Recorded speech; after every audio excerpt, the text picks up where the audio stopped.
이제까지 여러분들 무디교회의 설교를 같이 우리 말씀 선포를 나눠왔는데 성질이 좀 다를 것입니다. 오늘 말씀은 그걸 감안하시고 같이 동참해 주시기 바랍니다. 같이 기도합니다.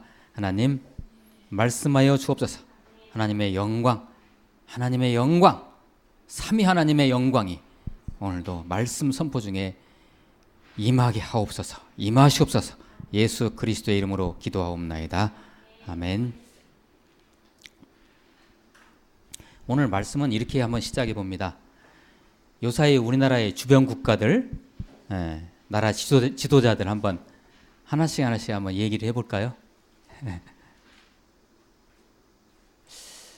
제가 볼 때는 여러분들 그렇게 생각하실 것입니다. 제대로 된 사람이 하나가 없어요.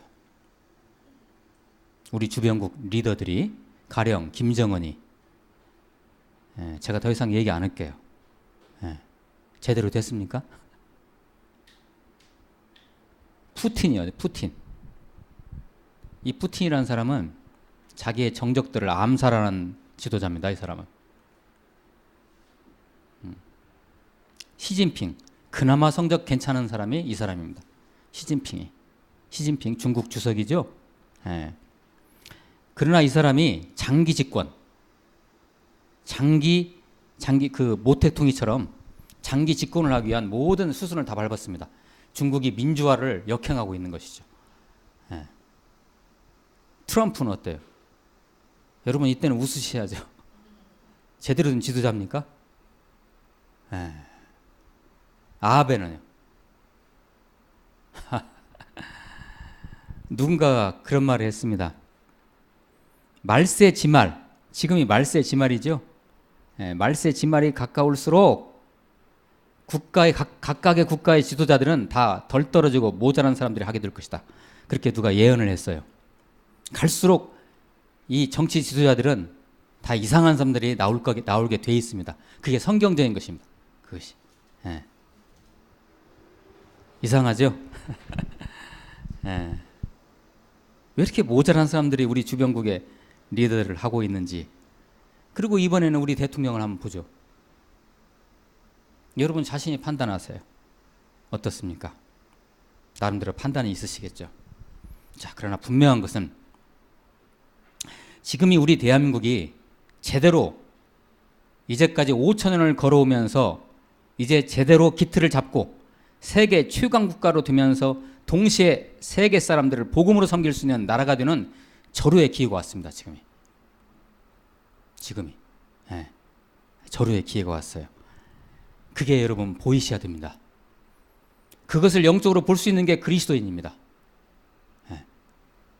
마치 이사야가 그랬듯이, 예레미야가 그랬듯이, 에스겔이 그랬듯이 시대를 바라봐야 돼. 시대를 보고 지금 이 시점이 우리 민족으로서, 우리 국가로서는 어떤 시기라는 것을 우리는 인식할 수 있어야 되겠죠.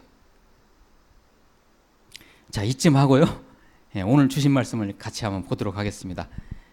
고린도후서 4장 8절에서 10절 말씀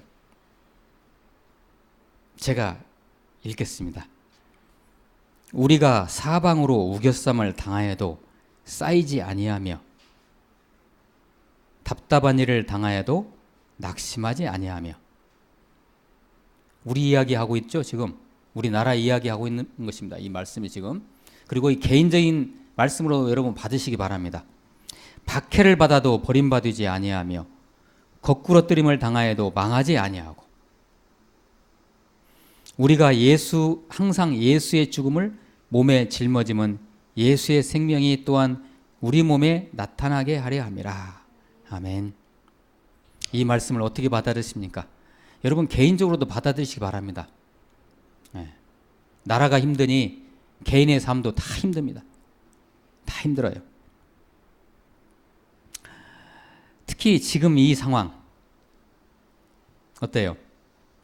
사방으로 우겨쌈을 당하고 있죠? 우리나라가. 야, 정말 왜 그럴까? 왜 이렇게 됐을까? 왜 이렇게 되어가고 있는가 할 정도로, 그죠? 사방으로 우겨쌈을 당하여도 우리는 쌓이지 않는다. 그죠? 답답한 일을 당하고 있습니다. 지금 우리가. 그죠? 답답한 일을 당해도 우리는 낙심하지 않는다. 절망하지 않는다. 맥없이 이웃 나라가 우리를 때려요. 실제로 미사일을 우리 한반도에 쏘지는 않았지만 북한 김정은이는 우리한테 쏘고 있는 겁니다. 우리를 때려요. 이렇게 아베가 이렇게 해서 우리를 때려요. 박해를 받아도 버림받지 않는다. 우리 절대 버림받지 않는다. 거꾸로 뜸을 당하는 것 같지만 우리는 망하지 않는다. 왜? 10절에 그것이 나와 있습니다. 네가 지금 죽는 것처럼 보이지만 그 죽음 이후에 부활이 있는 것이다. 당신 안에 복음이 있습니까? 그러면 죽지 않습니다. 다만 죽지 않으려거든 지금 그리스도 안에서 먼저 죽음을 체험하십시오. 그게 이 말씀의 골자입니다. 그러면 그 다음에 부활 생명이 있습니다. 영원한 생명이 있습니다. 지금 죽을 것 같은 것은 지금 우리가 당신이 내가 지금 죽을 것 같은 것은 이건 살려고 그러는 것이다. 살려는 사람에게 더 죽음이 더 숨막히는 것입니다. 그러죠? 살려는 그런 의지 때문에 더 그런 것이죠. 그러니까 지금 죽을 것 같은 것은 살려는 것이다. 살려고 그러는 것이다. 오늘 말씀이 좀 길어질 수가 있겠지만 자, 이 말씀을 같이 우리 나눌 때요. 이 말씀 오늘 하나님께서 우리 공동체에 주시는 이 말씀을 잘 여러분 중첩하시면서 오늘 말씀을 따라오시기 바랍니다. 네. 말도 안 되는 얘기지만 일본의 그 수상인 아베가 우리에게 안겨준 위기는 이 위기는요. 대일본과의 모든 관계, 가령 무역, 국방 뭐 등등 여러 여건이 개선될 수 있는 더 좋아질 수 있는 절호의 기회입니다. 그것이 보이십니까? 절호의 기회가 온 것입니다. 거기에 가장 중요한 것, 우리 한국 교회가 놓쳐서는 안 되는 것. 이번 기회가 막혀있는 일본의 선교가 뚫어질 수 있는 절호의 기회입니다. 일본 내 교회가 부흥할 수 있는 절호의 기회라는 것입니다. 목사님 왜 일본 얘기만 하지? 그렇습니다. 그걸 우리 한국 교회가 봐야 됩니다. 우리 성도님들이 이걸 영적인 눈으로 보셔야 돼요. 여기에 우리 기독교인들이 먼저 바로 이것을 먼저 해야 됩니다. 뭐냐면은 일본을 우리가 알아야 돼요. 일본 사람들이 어떤 사람인가? 일본이라는 나라, 일본 그 민족성이 어떤 것인가? 물론 이 시간에 다 얘기할 수는 없죠. 오늘은 저는 한 가지만 말씀드릴게요. 일본 사람은 이런 사람들이다. 일본은 우리의 이웃 나라 맞죠? 하필이면 저런 나라가 왜 우리 딱 밑에 붙어 있어요? 자, 일본은 우리의 우방 맞죠? 우방이에요.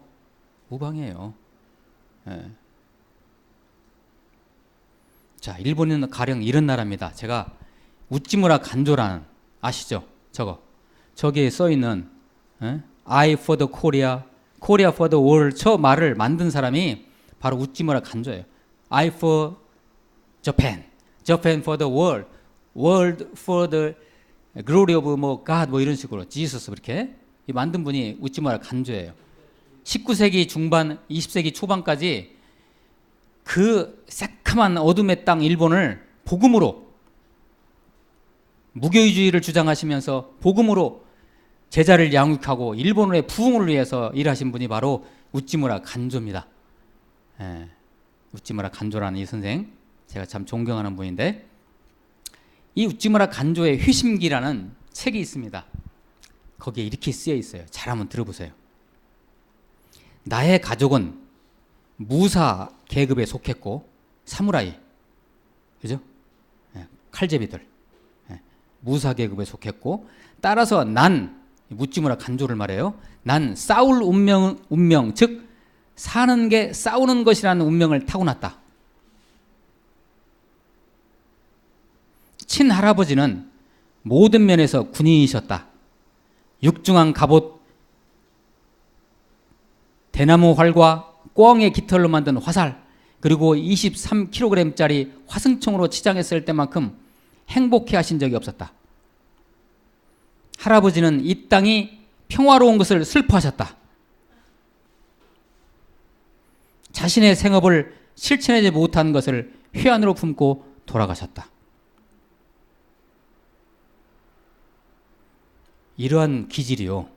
자, 할아버지는 이 땅이 평화로운 것을 어떻게 하셨다고요? 슬퍼하셨대요. 이게 일본 사람들입니다. 이게 일본 사람들이에요.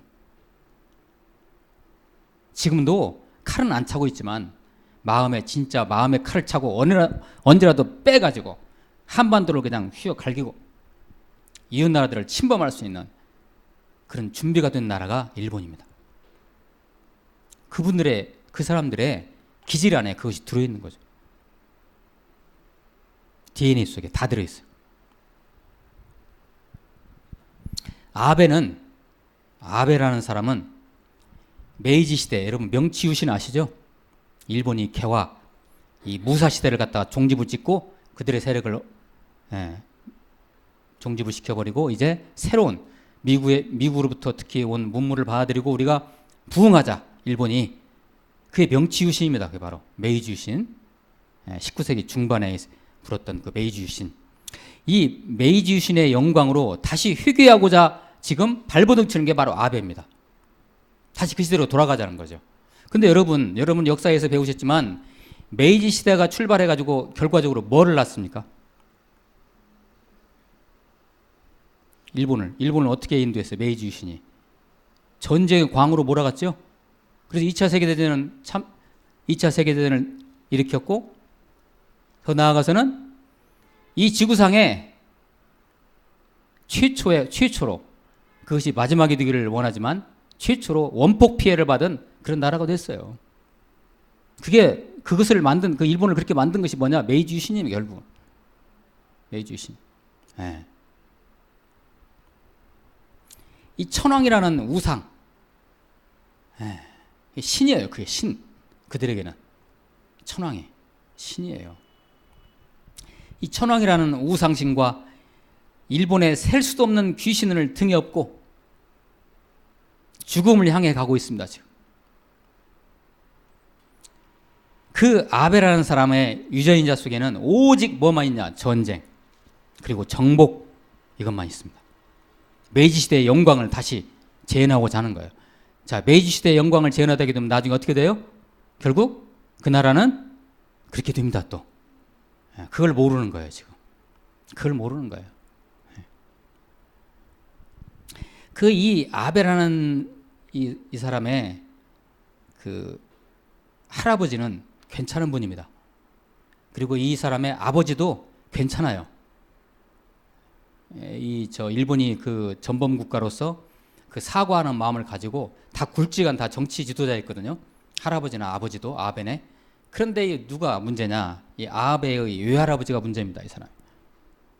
이 아베의 외할아버지가 기시 노부스케라는 사람인데 이 사람이 바로 전범.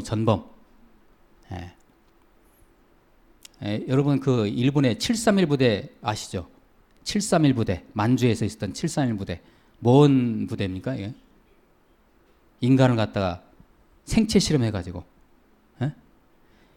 여러분 한번 네이버 같은 데 들어가셔가지고 일본의 731 부대가 어떻게 했는지 한번 보세요. 차마 인간으로서 읽을 수 없는 글들이 나옵니다. 사람들을 실험해요. 산 사람들을. 그 741 부대를 갖다가 앞에서 이끈 사람이 아베의 외할아버지인 기시 노부스케라는 사람입니다. 전쟁이 끝난 다음에 이 사람은 전범으로 찍힌 사람이죠. 요사이에 일본은 겉으로 보면 멀쩡하지만 지금 일본은 침몰해 가고 있습니다. 특히 경제적으로. 제가 경제 전문가는 아니지만 일본 사람들이 그걸 갖다가 지금 현재 일본에서 하고 있는 경제 정책을 아베노믹스라고 합니다. 아베노믹스. 아베 경제 정책이라고 하는데 이 사람은 지금 돈을 갖다가 그냥 무작위로 찍어내고 있습니다. 일본 돈을. 일본 돈을 무작위로 찍어내고 있고 그것을 갖다가 막 주식 같은 데 투자를. 이게 경제 전문가 이야기를 들어보면 이게 최고로 위험한 것이랍니다. 이게. 일본의 폭삭 망하는 것은 이게 시간 문제예요. 이거 이제. 일본이 이렇게 지금 경제 위기가 오니까 이런 방법을 쓰고 있는 거죠, 지금. 예. 그러면서 이 옛날에 일본의 그 위상, 한때 일본이 괜찮았잖아요. G2야, G2. 미국과 어깨를 나란히 하는 나라였었는데 지금은 그러지 못해요. 속빈 강정해요. 예. 그래서 그 일본의 영광, 그리고 그 메이지 유신 시대의 그 일본의 영광, 막 패권 국가, 이것을 꿈꾸는 것입니다. 아베가 지금. 그런 야욕을 가지고 있는 것이죠. 예. 한편 미국은 세계 최강의 패권 국가죠. 예. 미국을 넘나보는 나라가 없어요, 지금. 근데 지금 중국이 이렇게 부상을 하자 그것을 강력하게 견제를 하고 있습니다. 아시죠? 네. 그걸 못마땅하게 지금 바라보고 있어요. 그래서 지금은 미국이 쓰는 정책이 뭐냐? 중국을 갖다 포위하려고 하는 거예요. 어떻게 포위해요? 중국 주위에 있는 나라들과 미국이 거기에 그 관계를 잘 가져가지고 거기다 뭘 설치해요? 미사일을 설치해가지고 중국을 포위해서 중국을 숨막히게 하는 정책이 바로 미국의 동북아 정책입니다. 그 일환으로 일본을 저렇게 하고 있고 우리나라에 사드를 배치한 겁니다. 네. 자, 이것을 우리가 볼 수 있어야 돼요. 이러한 미국의 동북아 정책 일환으로 부와 뇌동하는 게 바로 일본입니다. 쉽게 말해서 일본이 중간 조폭이거든요. 진짜 조폭은 미국이고요. 그러면 형님 저한테 이쪽은 맡겨주세요. 제가 이쪽은 책임지고 저 중국 견제할게요. 미국이 아주 일본을 사랑합니다. 그래서 일본을 굉장히 신뢰를 해요. 여러분 좀 이런 상상을 한번 해보세요. 만약에 미국이 일본과 우리나라를 선택해야 할 기로에 오면 미국이 어디를 선택할 것 같아요? 당연히 일본입니다. 착각하지 마세요, 여러분. 예. 이런 것을 여러분 인식하셔야 돼요. 예. 그들의 그 동북아 정책의 그런 일환으로 볼 때는 일본이 어마어마하게 큰 나라예요, 미국하게. 자, 그런. 예. 그래서 이 미국과 일본의 이해관계가 딱 맞아 떨어진 거예요, 지금. 그래서 일본이 우리한테 이렇게 함부로 대하는 것도 다 그 배후에 누가 있어요? 미국이 있는 거예요, 미국이. 이건 역설이고 이율배반입니다, 이것이. 우리 국민들이 이걸 아셔야 돼요. 예.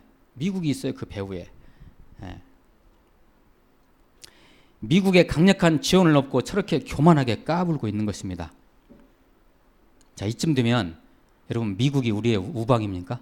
동맹국입니까? 과연? 우리 이거 믿어서는 안 됩니다. 믿어서는 안 돼. 지금도 중국의 사드 보복이 계속 되어지고 있습니다. 우리가 모르는 사이에. 이거요. 우리가 다 감당하고 있잖아요. 누구 때문에 그래요? 미국 때문에 그래요. 자, 이것을 이 미국이란 나라는 참 이해가 안 되는 나라입니다. 기독교 국가입니다, 미국은. 그러죠? 개개인, 미국 사람들 개개인 만나보세요. 참 그렇게 신앙이 좋을 수가 없어요. 그런데 미국이란 집단화가 되었을 때, 미국이란 나라로 정치 집단화 되었을 때는 더 이상 이건 기독교 국가가 아닙니다. 깡패 국가죠. 이거. 전 세계를 갖다가 그냥 자기 손아귀에 다 쥐려놨네. 이 깡패 국가, 미국은. 그러니까 개개인이 아무리 착하고 경건하다 할지라도 이것이 집단화가 되면 이상한 것으로 흘러 들어간다는 것입니다. 가령 일본의 741 부대, 731 부대에 있는 그 의사들 있죠. 의사 장교들, 그 생체 실험한 사람들이 있을 거 아니에요, 그죠? 여러 가지 실험한 과학자들, 장교들이 그 사람들이 악마들일까요? 어떻게 생각하세요? 그 사람들이 원래 악마기 때문에 741 부대에 들어가서 그런 일을 할까요? 아니에요. 전혀 그렇지 않습니다. 집에 가면 착한 남편이고 좋은 아빠고 다 그런 사람들인데 그것이 어떤 집단화가 되고 어떤 이념화가 됐을 때 그런 행동을 그냥 스스럼없이 하는 겁니다. 그냥. 이게 무서운 거죠. 아주. 이게 아주 무서운 거예요. 우리 주위에 어떤 부대가 있잖아요. 뭐 태뭐라는 부대가 있잖아요. 기독교 이름으로 합니다. 이걸. 이게 기독교라는 이름으로 하는데 집단화가 돼가지고 이상한 방향으로 가고 있는 거죠. 무서운 겁니다. 이것이 아주. 네. 자, 여러분, 전쟁을 어떻게 보십니까? 전쟁을 어떻게 바라보십니까? 파괴하고 살인하는 게 전쟁인데, 그죠? 살상은 그냥 사람을 갖다가 그냥 죽이는 게 전쟁 아닙니까? 이게, 그죠? 네. 인간이 이러한 행위를 제정신으로 할 수 있다고 생각하십니까? 제정신으로 못 합니다, 이거. 네. 그러나 그것이 집단화되고 집단 행동으로 나타나면 그냥 괜찮은 듯이 넘어가는데 그게 바로 국가 간의 전쟁입니다. 그것이. 우리가 사람을 살인하면 안 되잖아요. 근데 국가 간의 전쟁이 났을 때 사람 살인을 하잖아요. 이거 정당화해버리는 거예요. 여러분 이게 맞아요? 아니죠.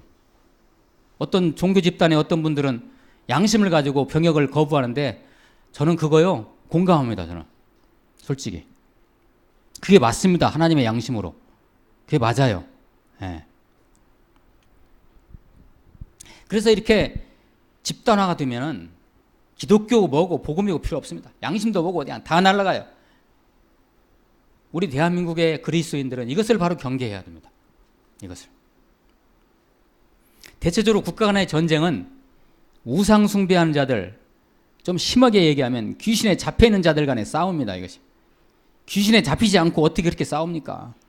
인간 개인도 막 투드려 패고 막 발로 차고 하는 그 싸움, 그거요. 그 제정신으로 하는 거 아닙니다. 안 그래요? 네.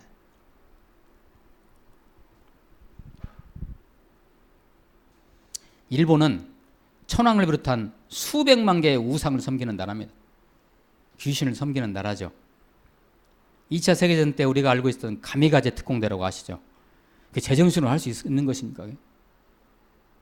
비행기 타고 가서 상대방 그냥 항공모함 그 연통에다가 그냥 들어가 버려요. 그냥 내가 자포하고 항공모함 하나와 내가 바꾸겠다. 이런 방. 그리고 조금 전에 제가 예를 들었던 그 일본의 741 부대, 이게 제정신으로 하는 것입니까? 이것이?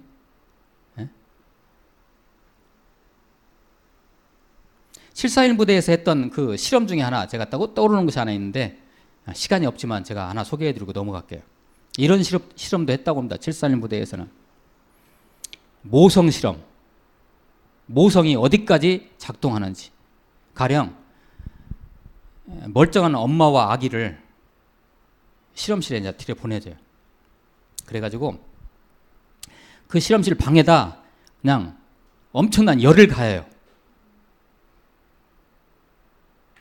엄청난 막 열을 가해가지고 막 거기다 불을 집어넣는 거예요. 그러면 이 엄마가 자기 아기를 보호할 거 아니에요. 모성애로. 처음에 이렇게 보호를 하다가 자기도 뜨거우니까 어느 순간에는 아기도 버려버려요. 그것을 갖다가 실험하기 위해서 그런 실험까지 한 게 741 부대예요. 그 아기와 엄마를 죽여가면서 살아있는. 이게 여러분 제정신으로 하는 것입니까? 네. 이게 일본이라는 나라입니다. 이게 바로. 네. 그리고 그들 내부에서 아직 끝나지 않은 그들 나름의 전쟁의 트라우마. 뭐죠? 히로시마와 나가사키에 뭐 받았어요? 불 받았잖아요. 그거 트라우마 그들이 아직 끝나지 않았어요. 네. 이런 것들이 복잡하게 그들 내부에서 얽혀 있어요. 자, 질문을 드립니다. 이런 상황에서 우리 그리스도인들, 우리 대한민국의 그리스도인들은 일본을, 아니 일본 사람들을, 아니 일본의 우파들을, 아니 아베를 우리가 어떤 눈으로 봐야 될 것 같아요?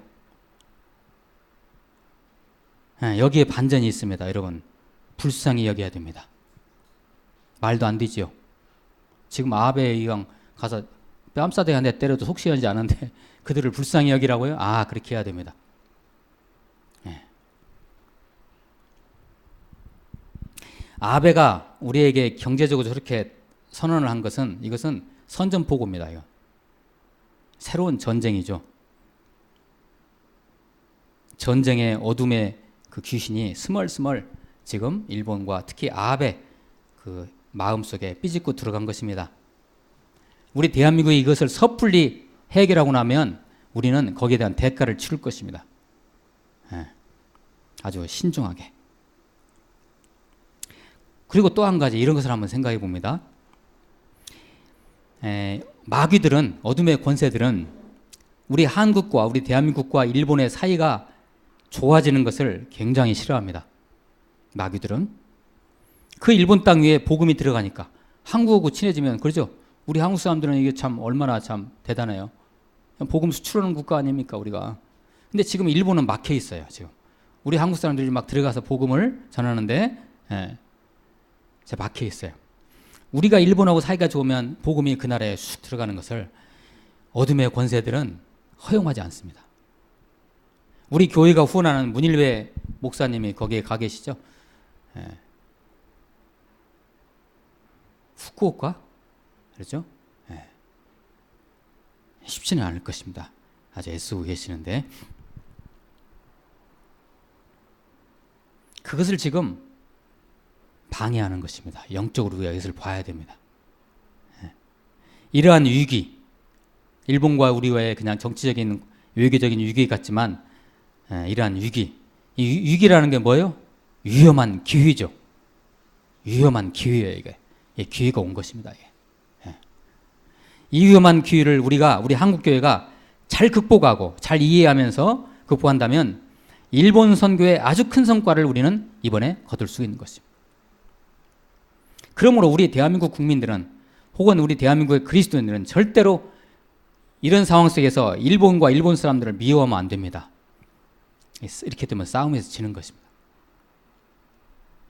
그리고 아베도 미워해서는 안 됩니다. 그러면 싸움에서 집니다. 이거 아베를 미워하면. 그러면 어떻게 해야 돼요? 다만 아베 배후에서 역사하는 그 전쟁 마귀를 영적으로 대적해야 됩니다.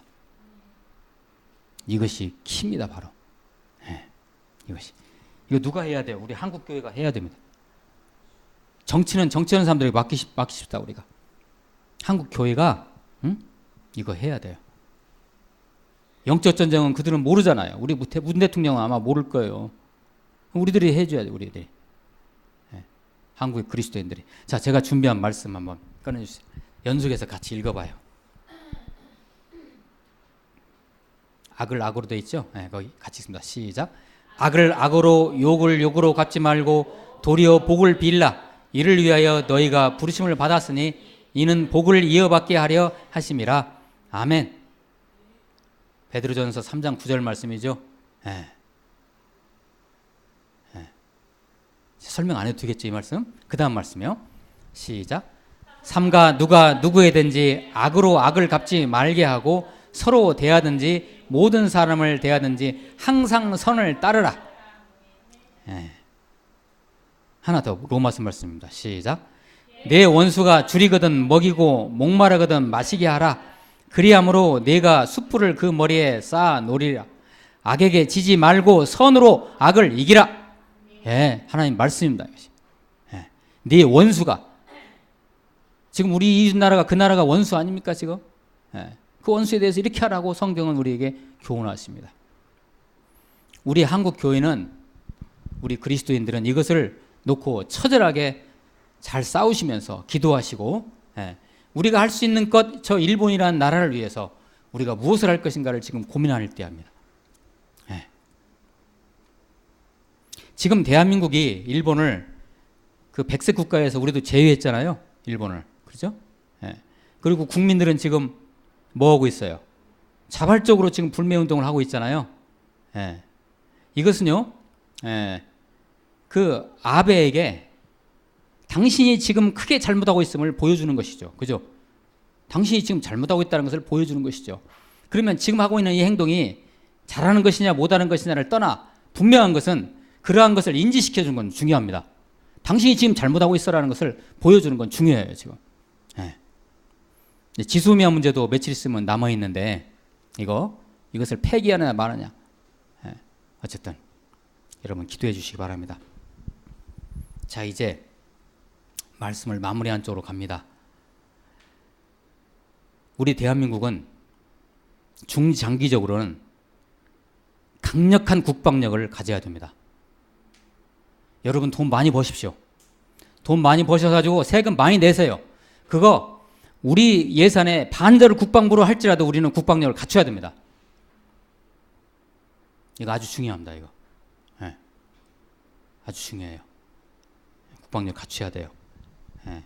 그래서 적어도 김정은이가 우리 한 대를 딱 때리면 우리는 가서 그냥 다리를 갖다 분지를 정도의 그런 국방력을 가져야 됩니다. 그걸 쓰라는 것이 아니고 그런 힘을 가지고 있어야 돼요. 그런 힘이 중요해요. 예. 그 다음에 지리적으로는 가까운 주변국과 최대한 외교 라인을 동원해서 친하게 지내야 됩니다. 무조건. 예. 아주 중요한 문제입니다. 이것도. 그리고 굉장히 진보적인 그런 견해겠지만 끝으로 하나는 우리가 미국으로부터 완전 독립하기 위한 수순을 속히 밟아야 됩니다. 이게 우리 민족이 항구적으로 번영하는 길입니다. 이것이. 미국으로부터 빨리 벗어나야 돼요. 호르무즈 해변에서 지금 문제가 생겼죠. 이란과 미국과 관계가. 그랬을 때 미국 국무장관이요. 공개적으로 야 니네 한국 참전해라. 이게 주권 국가입니까 우리가 이게? 예? 그리고 지금 자기네들 때문에 한반도에 군대를 주둔하고 있는데 그 주둔비를 갖다가 지금 1조 넘게 우리가 올려줬거든요. 그런데 3조 넘게 내라. 이렇게 당하면 안 되죠 우리가. 그렇죠? 그런 것 때문에 지금 우리 국민들이 피폐해지고 경제적으로 힘들어지는 것이죠. 이거 장기적으로 이거 해결해야 됩니다.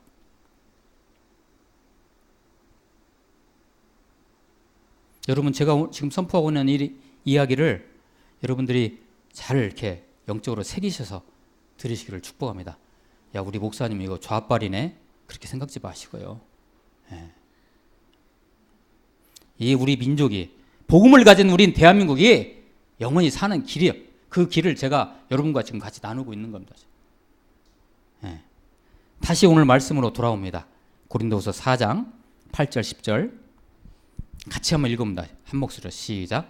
우리가 사방으로 우겨쌈을 당하여도 쌓이지 아니하며 답답한 일을 당하여도 낙심하지 아니하며 박해를 받아도 버림받지 아니하며 거꾸러뜨림을 당하여도 망하지 아니하고 우리가 항상 예수의 죽음을 몸에 짊어짐은 예수의 생명이 또한 우리 몸에 나타나게 하려 함이라. 아멘. 앞에서도 같이 한번 읽었었죠. 지금 한반도 특히 대한민국이 직면한 현실을 그대로 보여주고 있는 말씀입니다. 그리고 그 대한민국 교회에 대한민국과 대한민국 교회에 처방까지 내려주는 말씀입니다. 몇 가지만 간단히 요약해 봅니다. 첫째, 복음이 있는 나라는 절대 죽지 않는다. 복음이 있는 나라는 절대 죽지 않는다. 둘째, 위기를 기회로 삼아라. 거기에 하나님의 뜻이 있다. 이것입니다. 셋째, 모든 사안을 해석할 때 하나님의 관점, 복음의 관점에서 해석하고 행동하라. 하나 더, 넷째, 그리스도인들이 희생하라. 그리스도인들이 먼저 죽으라. 그러면 산다. 우리 대한민국 안에, 대한민국 교회 안에 복음이 하나님의 생명이 있지 않습니까? 이렇게 전 세계에 가도 이렇게 십자가 많은 나라가 어디 있습니까? 없어요. 그러면 그런 공동체가 망하겠습니까? 예? 하나님은 살아계시는데 예. 그런 공동체가 쓰러지겠습니까? 전혀 그렇지 않죠. 자, 강력한 국방의 나라 되었으면 좋겠습니다. 우리가. 그리고 자주적 외교의 나라. 그 누구한테 눈치 안 보고요. 예? 미국, 일본, 뭐 중국 이런 나라 눈치 안 보고 정말 우리 독자적으로 말하죠. 예? 시간은 많이 갔지만요. 아주 오래전 이야기이긴 하지만 전두환 대통령 때 소련 전투기가 우리나라 칼기에다가 미사일을 쏴버렸습니다. 그냥. 그리고 우리도 한마디도 못했어요. 거기에 대한 뭐 보상도 받지 못했어요. 보상은커녕 그냥 입 다물고 있었습니다. 우리나라 언론도 입 다물고 있었고 그 국민들도. 이런 나라가 되어서는 안 되죠. 예. 거기에 대해서는 응분의 이야기를 할 수 있고 거기에 대해서 응징할 수 있는 나라가 돼야죠. 예. 그리고 자 다시요. 강력한 국방의 나라, 그리고 자주적 외교의 나라, 그리고 통일을 지향하는 나라, 강력한 복음 선교의 나라를 우리는 건설해 가야 됩니다. 지금 우리 대한민국은. 여기에 우리 한국 교회가 역할을 해야 됩니다. 지금이 바로 그때입니다. 한국 교회가 정신을 바짝 차려야 할 때입니다. 그 어느 때보다도 정말 딴짓거리 하지 말고요. 한국 교회 제발 딴짓거리 하지 말고 현실을 직선적으로 인식하고 하나님께서 우리 대한민국과 대한민국 교회에 주신 사명과 소명이 있으니 그것을 망각하지 말고 그 길로 가야 되는 것입니다. 한 가지, 우리 대한민국은 저 불신의 나라 일본에 대한 사명을 우리 대한민국에 주셨습니다. 뭘까요? 그 나라를 복음화시켜라. 이거 놓치면, 이거 망각하면 일본 배후에서 역사하는 마귀한테 우리는 맨날 당하게 될 것입니다. 이걸 영적으로 깨달으시고 우리 한국교회가 이걸 해나가야 합니다. 그리고 우리는 무한히 예수 그리스도의 이름으로 일본을 축복해야 됩니다. 공감은 안 가시겠지만 일본을 축복하는 우리 대한민국을 하나님은 일본 아니 다른 어느 나라보다 더 많은 복을 이 민족에게 항구적으로 내려주실 것입니다. 악을 악으로, 욕을 욕으로 갚지 말고 도리어 복을 빌라. 이를 위하여 너희가 부르심을 받았으니 이는 복을 이어받게 하려 하심이라. 기도하시겠습니다. 하나님, 이 참 어려운 시대에 우리 그리스도인들, 우리 대한민국의 교회가 깨어서, 영적으로 깨어서 하나님의 일하심을 바라보면서 저 일본을 품고 주위에 있는 주변국들을 품고 나아갈 수 있도록, 그래서 하나님의 이 복음의 나라를 건설하고 더 나아가서는 세계 복음화를 이룩하는 그런 나라로 만들어 주시옵소서. 예수 그리스도의 이름으로 기도하옵나이다. 아멘.